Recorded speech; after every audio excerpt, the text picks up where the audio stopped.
वाली ने कभी भाई माँ तलाक के बाद नाम का नहीं दिया। अब हम साइड हो गए हैं तो हमसे वो पैसे मांगते हैं। अच्छा मैं समझ गया।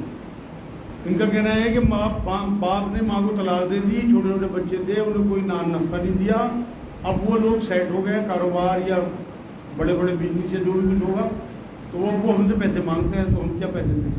देखो भाई, अगर वो गरीब हैं और परेशान हैं तो आपके ऊपर उनका नाम नफा वाजिब है, चाहे उन्होंने कुछ ही किया, जो उन्होंने किया उसका वो अल्लाह के यहाँ भुगतेंगे, तो उन्होंने अपनी जिम्मेदारी नहीं निभाई, तो उनका मकान, उनका खाना पीना, उनके कपड़े, 3 चीज़ आते हैं, वो आपके जिम्मे हैं। लेकिन अगर वो अमीर हैं तो फिर आपके जिम्मे उनका नाम नफा भी नहीं है, फिर वो नाजायज़ कर रहे हैं, आपको एक पैसा भी नहीं देना चाहिए, बल्कि अपने इस्तेमाल करें। ये जो बच्चे आजकल कान छिलवा रहा है, ये जायज़ है? और लड़कियाँ भी रात को छिलवाती है और कान भी, ये भी जायज़ है? इनका सवाल ये है कि औरतें, लड़कियाँ जो कान छिदवाती हैं, कान नाक भी छिदवाती हैं, क्या वो जायज़ है? हाँ भाई, वो तो जायज़ है, औरतों को जीनत की इख्तियार है और इजाज़त है इस्लाम में। नबी अकरम सल्लल्लाहु अलैहि वसल्लम के ज़माने में भी इस तरह के कुंडल वगैरह नाक में चीज़ें पहनी जाती थी, लेकिन जो आजकल लड़के करवा रहे हैं ये कतई मुनासिब नहीं है। ये औरतों की शबात इख्तियार करना है, ये बड़े गुनाह होना है, इससे बचना चाहिए। नेट पर अक्सर ऐसी पोस्ट आती है कि ये कोड खाने की चीज़ों पर लिखे हों तो हराम, क्या ये ठीक है? हाँ, मैंने भी पढ़े भाई।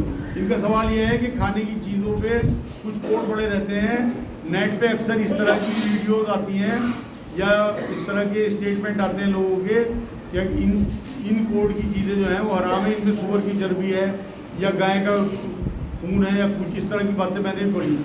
भाई देखो, जब तक आपको वो कंपनी ना कहे कि मेरे इस प्रोडक्ट में ये चीज़ें हैं, जब तक आपको बिल्कुल नहीं मानी। हराम और हलाल करना अल्लाह उसके रसूल का काम है। हाँ, अगर वो कंपनी कहे कि इसमें सूअर की चर्बी है, या आपको कोई बड़ा आलिम ये कहे कि मैंने तहकीक कर ली, फैक्ट्री में जाके देख गया, जिसका सब यकीन करते हो, तब आपको मानिए। वरना इन टटपूनियों की जो पोस्ट डालते हैं ना, सिर्फ नेट पे या फेसबुक वालों से पैसे लेने के लिए या इंटरनेट से पैसे लेने के लिए, सब बेकार की बातें हैं। ये पोस्ट डालते हैं इसलिए कि ज़्यादा से ज़्यादा लोग पढ़ें और हमारे पैसे बने, चाहे लोग गुमराह हो रहे हों। तो इसलिए जो चीज़ें अल्लाह रसूल ने तैयब करार दे दी वो आपके लिए तैयब है, खाओ पियो ऐश करो। जो हराम चीज़ें उनकी लिस्ट है अलग। ये जो आप बता रहे हैं कि मैंने देखा कि जैसे सुबह से चॉकलेट है, चॉकलेट के अंदर जो है सूअर की चर्बी डाली जाती है कुत्ते वगैरह में, तो उसका कोड नंबर होता है उसके अंदर, और कोड नंबर का मीनिंग होता है। वही तो मैं बता रहा हूँ मेरे भाई, अगर कंपनी ये कह रही है कि इसमें सूअर की चर्बी है, इस कोड का मायना ये है, फिर तो आप फ़ौरन मान लो, फिर आपके लिए हराम। लेकिन अगर कंपनी नहीं कह रही, लोग कह रहे हैं, खुद ही पोस्ट डाल रहे हैं, तो वो ठीक है आपके लिए। हाँ भाई,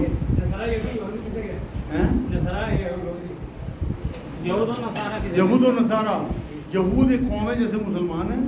इससे पहले जो हमारे से पहले जो उम्मत मुस्लिमा थी वो ईसाई थे, क्योंकि उनके बीच में ईसा अलैहिस्सलाम आए और उनके बीच में बाइबिल आई। उससे पहले उम्मत मुस्लिमा जो थी वो यहूद लोग कहलाते थे, जिनमें मूसा अलैहिस्सलाम आए और तौरात शरीफ आई। हाँ जी है। इनका सवाल ये, हसद और चुगलखोरी के बारे में क्या है? भाई बड़े गुनाह हैं। हसद के बारे में तो कुरान में आखिरी आयतों में अल्लाह ने कह दिया कि हासिद की हसद से बचो जब वो हसद करें। तो ऐसे काम नहीं करने चाहिए जो जिससे लोग हसद करें, और न ऐसी बातें करनी चाहिए। फिर भी अगर लोग हसद करें तो अपना आप आखिरत में उनकी पकड़ होगी। चुगलखोरी का भी यही मामला है, ये शैतानी काम है, क्योंकि शैतान का सबसे बड़ा काम यही है कि वो एक दूसरे में दूरियाँ पैदा करता है मोमिनों में। तो चुगलखोरी से दूरियाँ ही पैदा होती हैं, इसलिए दोनों काम शैतानी है और हराम है। इसलिए बिल्डिंग खड़ी कर ली और मैं देखे गाँव पे आ रहे थे, एक तो तारीफ के नजरिए से कहूँगा और एक दिन में हसद करके कहूँ, तो वो जायज़ नहीं। इनका सवाल यह है, किसी की बिल्डिंग देख के तारीफ की उससे कहूँ या हसद की उससे कहूँ, कोई गुंजाइश है? भाई अल्लाह तक आपकी नीयत पहुँचती है, तमाम अमाल का दारोमदार नीयत है। अगर आप अल्लाह से ये कह रहे हैं अल्लाह तूने इसे बहुत ही बढ़िया बिल्डिंग दी, इसकी कायम रख, मुझे भी दे दे, ये तो रश्क हो गया, इसकी इजाज़त है। लेकिन आप ये यार अल्लाह ने हमें मिले थे तुझे, हम तो झोपड़ी में पड़े और इसके महल बनवा दिए तुझे, यहाँ आपकी पकड़ आ गई। इसका मतलब अल्लाह से आपको शिकायत पैदा हुई कि अल्लाह ने अच्छा नहीं करा, इसे दिया मुझे नहीं दिया। अल्लाह की तकसीम में क्वेश्चन मार्क लगाया आप। एक सवाल जो लोग मस्जिदों में मकानों में पैसे लेके हाथी कर रहे हैं उसके बारे में क्या कहना है? इनका सवाल ये है कि पगड़ी लेके मदरसों मस्जिदों की दुकानें खाली कर रहे हैं, उनके बारे में क्या ख्याल है? अगर उन्होंने पगड़ी दी है किसी को खाली कराने के लिए उस वक्त, तो उनका पगड़ी लेना जायज़ है। और अगर उन्होंने ऐसे ही मस्जिद से दुकान ली और उसके बाद अब वो उसके बदले में अपने कब्जे के बदले में पगड़ी ले रहे हैं तो वो नाजायज़ है, अगर मस्जिद से वो पैसे मांग रहे हैं। लेकिन अगर वो दुकान जो है वो किसी को दे रहे हैं और उससे पगड़ी ले रहा है, अगर उन्होंने पगड़ी दे रखी तो पगड़ी मेरे नज़दीक जायज़ है, मेरे इनके हिसाब से। हालांकि हमारे उलमाए दीन पगड़ी को नाजायज़ बताते हैं, लेकिन उसका कोई जवाब पेश नहीं करते किसी हदीस या कुरान की आयत से कि भाई इस वजह से नाजायज़ है। लेकिन पगड़ी जो है वो बिल्कुल ऐसा ही मामला है जैसे आपने कोई चीज़ खरीदी और बेची, तो इसलिए वो जायज़ है। लेकिन मस्जिद मदरसा अगर आपने पगड़ी दी किसी बंदे को, उनसे दुकान ली तो आपके लिए जायज़, वरना नाजायज़। ये अगर पानी टैंक का या गाय का कुत्ता बिल्ली या बंदर पी ले, इनका सवाल ये, बंदर या बिल्ली पानी में मुंह डाल दे ड्रम में तो क्या नपाक होएगा? भाई अगर आप ये देख रहे हैं कि बंदर के मुंह पे कोई गंदगी लगी हुई है, मान लो उन्होंने नाली में मुंह दिया फिर उसके बाद ड्रम में डाल दिया तो नपाक हो जाए। लेकिन अगर आपने कुछ नहीं देखा तो बंदर का झूठा भी जाए और बिल्ली का झूठा भी जाए, ये उलमाए दीन का फतवा है। तो इसलिए क्योंकि ये दरिंदों में नहीं आता बंदर, और बिल्ली के बारे में तो नबी ने बताया, मैंने शायद पिछले हफ्ते बताया था कि बिल्ली आई तो नबी अकरम सल्लल्लाहु अलैहि वसल्लम वज़ू कर रहे थे, हुजूर ने पानी आके बढ़ा दिया, वो प्यासी बिल्ली थी, उन्होंने पानी पिया, हुजूर ने बाकी का वज़ू उसी पानी से किया। तो और फिर जब साहबा ने पूछा कि ये तो दरिंदा है, आपने फिर से पानी की, आती जाती रहती है हमारे को, तो इसलिए बिल्कुल आप भाई मैं तो हदीस बता रहा हूँ, ये हदीस है, जिसका दिल ना चाहे वो फेंक दे।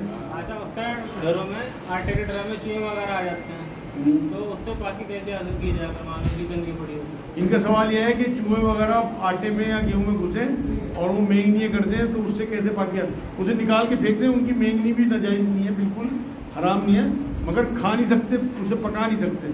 जो चीज़ आपको दिख रही है उसे निकाल के आप फेंक दें, आपका आटा पाक है, क्योंकि ये भी उसी ज़मरे में आएगा कि नबी ने फरमाया बिल्ली को कि आने वाले घरों में आती जाती चीज़ें रहती हैं, तो चूहे भी आते जाते रहते हैं। हाँ जी। बेटी को कोई जायदाद नहीं मिलने पर माँ ये कहती है, क्या इस्लाम ऐसा जुल्म कर सकता है? इस तरह के जुमले निकल जाते हैं भाई कि हमारी औलाद को पूरे जायदाद नहीं मिल रही।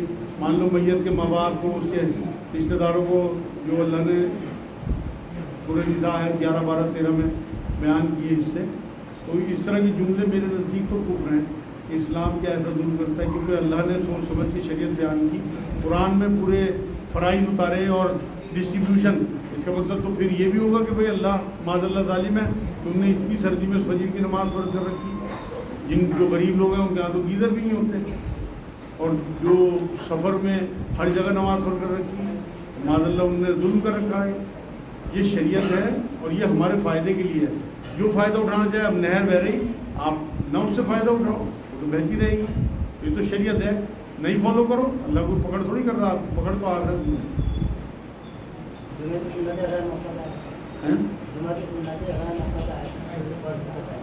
इनका सवाल यह है, जुमे की सुन्नतें गैर मुअक्कदा हैं फ़र्ज से पहले?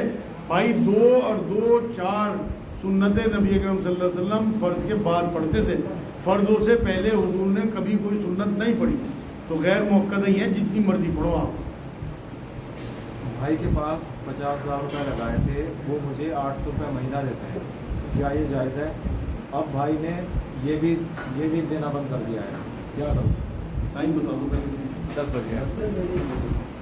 इनका सवाल है कि इन्होंने अपने भाई के पास 50,000 रुपये लगाए, वो 800 रुपये महीना इन्हें देते हैं और अब वो भी नहीं दे रहे हैं, इस पर क्या मामला आएगा? देखो वो नाजायज़ है बिल्कुल, अगर आपने सिर्फ उनसे प्रॉफिट का मामला रख रखा, अगर आपने नफ़े नुकसान दोनों का तय कर रखा उनसे, फिर तो ये जायज़ है 800 रुपये, और वरना वो आपके लिए नाजायज़ है, उनके लिए देना भी नाजायज़ है। अगर वो अब आपके पैसे नहीं दे रहे हैं, प्रॉफिट भी नहीं दे रहे हैं, तो उनसे तय कर लेंगे भाई नफ़े नुकसान का शरीक रखो तो ठीक, नहीं तो मेरे पैसे दो। अगर वो पैसे आपके नहीं देते तो वो हक तलफी में पकड़े जाएंगे अल्लाह के यहाँ। इसलिए अपने रिश्तेदारों को बीच में डाल के उन्हें इस बात को समझाया जाए कि अपनी बहन या भाई जिनका भी पैसा है उनका हक मानना आपके लिए आखिरत में पकड़ का भाई होगा।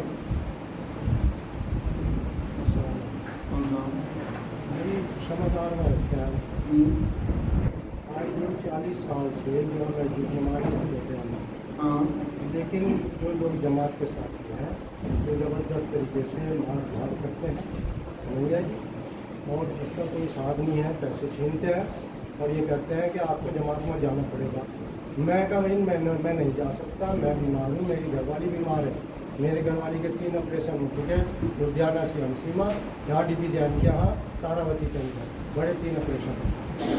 आप क्या पूछना चाह रहे हैं? मैं आपको ये बताना चाह रहा हूँ कि वो मुझे खुली धमकियाँ देते हैं कि जान से मार देंगे अगर हमारे खिलाफ बोलेंगे तो। ये एक आम बात है पूरी 40 साल से, और मैं इस बात को जहाँ मदरसे में कहता हूँ दुकान बंद करके चुप होकर बैठ जाते हैं। लिहाजा मैं आवाम से ये बात कहना चाहता हूँ, ये ज़बरदस्ती कोई दीनमन नहीं है, और जो कत्ल गारती करता है वो कातिल है, मकतूल नहीं है। उन्होंने मेरी माँ बाप को मारा है, ये मौलवी शाहिद ने मेरी माँ को मारा है, समझ आई। मैं आपको आवाम के सामने बता रहा हूँ। उनका सवाल ये है कि 40 साल से जामा मस्जिद में नमाज़ पढ़ते हैं और लोग इनके साथ ज़बरदस्ती करते हैं, मारपीट करते हैं, पैसे छीन लेते हैं जमात में भेजने के लिए। भाई आपको वो मस्जिद छोड़ देनी चाहिए जहाँ शर फैल रहा हो, 1 नंबर बात, क्योंकि कुरान में अल्लाह कहता है कि जब तुम्हारा जाहिल से वास्ता पड़े तो कालू सलाम, सलाम करो और आगे बढ़ जाओ। अब आप खुद पंगे लेने वहाँ जा रहे हैं तो वो भी और आप भी दोनों पकड़े जाओगे अल्लाह के आगे। दूसरे, अगर आपने ये देखा कि किसी भी मौलवी साहब ने या किसी भी आलिम ने आपकी बीवी को या आपके भाई को कत्ल किया तो आपको केस करना चाहिए उनमें, वरना इस तरह के झूठे इल्ज़ामात में अल्लाह के यहाँ आपकी पकड़ हो जाएगी। और कत्ल का सबसे पहले हिसाब होना, अगर वो वाकई कातिल हैं तो आपको अल्लाह कंपनसेशन देगा जन्नत के रूप में। आप इसलिए या तो उन्हें माफ़ करें या उन पर केस करें। इस तरह से अपने दिल में या अवाम में इस तरह की बात ना फैलाएं, क्योंकि जो बड़े नाम हैं शहर के, मैं जवाब दे रहा हूँ। और दूसरा, अगर आप जमात से मुत्तफिक नहीं हो तो आप उस मस्जिद को छोड़ दो और दूसरी मस्जिद में नमाज, हाँ, कई साल हो गए छोड़ और अल्लाह से दुआ करो कि अल्लाह उन्हें अकल दे, क्योंकि वो जुल्म कर रहे हैं आपके साथ। इसलिए मेरी राय यही है आपको कि आप अगर जमात से मुत्तफिक नहीं हो तो आप उन लोगों, क्योंकि हर जमात में हर ग्रुप में शर फैलाने वाले लोग ज़रूर होते हैं, लेकिन ज़्यादा बड़ी तादाद जो है वो अच्छे लोगों की होती है। अगर जमातियों में अच्छे लोग भी हैं तो आप उनसे ताल्लुक़ रख सकते हो, और ऐसे शर फैलाने वालों से बिल्कुल कालू सलाम करो और जाहिल से मुँह न मारो। हमने समाधान हाँ जी। मस्जिद छोड़ दी। माशरे में तोहफा लेना और देने के क्या उसूल हैं? इनका सवाल ये है, माशरे में तोहफा देने और लेने के क्या असूल हैं। देखो जी, नबी अकरम सल्लल्लाहु अलैहि वसल्लम तरकीब दिलाई कि तोहफे दिया करो, इससे मोहब्बतें बढ़ती हैं। तो आप अपनी हैसियत से तोहफा दें और कोशिश करें जैसा तोहफा सामने वाले ने दिया उसके बराबर दें। अगर हैसियत नहीं है तो उससे कम दें, अल्लाह को सारा पता है आपकी हैसियत का। लेकिन ऐसा ना हो कि आप कंजूसी करें। मान लो किसी ने आपको बहुत बेहतरीन तोहफा दिया और आपकी भी हैसियत है वैसे ही तोहफा देने की, आप अगर हल्का तोहफा देंगे तो अल्लाह के यहाँ आप कंजूस कहलाएंगे। आप कोशिश ये करें कि हुजूर तो तोहफों की मतलब एक हिसाब से बौछा करें रखते थे, अपने पास कुछ भी नहीं छोड़ते थे। यहाँ तक कि एक यमनी चादर आई, हुजूर को ज़रूरत थी, एक साहबी ने मांग ली, हुजूर ने फ़ौरन दे दी। और ऐसी मतलब कोई भी चीज़ नहीं जो हुजूर ने अपने घर में रखी हो। यहाँ तक कि डेथ के टाइम 7 दिरहम रखे हुए थे घर में, तो हुजूर ने कोई याद आ गया तो ये कहा कि उन्हें निकालो, पहले सदका करो। तो इसलिए तोहफा जो है वो तो आपके दिलों की कुदरत दूर करता है, आपस में मोहब्बतें पैदा करता है, मुआशरे में ज़रूर दिया लिया करता है। अगर कोई शादी में जाए तो क्या लिफाफा देना ज़रूरी है? इनका सवाल ये है क्या शादी में लिफाफा देना ज़रूरी है? नहीं, ज़रूरी नहीं है, मगर आप जो है वो अगर देते हो तो ये तोहफे के ज़मरे में आएगा, क्योंकि जिस इलाके में हम रह रहे हैं ना वहाँ लिफाफे देने लेने का हिसाब किताब है। कोई नहीं। जैसे कि प्रॉपर्टी है तो उसमें लड़कियों का भी हिस्सा होता है, जो नहीं देते तो उसका क्या? इनका सवाल ये है, लड़कियों का हिस्सा होता है प्रॉपर्टी में, जो लोग नहीं देते उनका क्या है? भाई बिल्कुल कुरान ने फ़र्ज करार दिया। सूरह निसा की आयत जो मैं आपको बता रहा हूँ 11-12 आप जाके पढ़ना, उसमें लड़कियों का हिस्सा अल्लाह ने फ़र्ज करार दिया। अब जो अपने फ़र्ज अदा नहीं कर रहा उसकी पकड़ होगी हक़ुल इबाद में। अल्लाह अपनी नमाजें माफ़ कर सकता है, अल्लाह अपने रोज़े माफ़ कर सकता है, लेकिन हक़ुल इबाद माफ़ नहीं करेगा। ये हदीस से साबित है। ये कहेगा अपना आप नहीं पढ़। तो यहाँ जो बहनें आप इनका हिस्सा मार रहे हैं ना, वहाँ ये आपके गलों में लटकी हुई नजर आएंगी।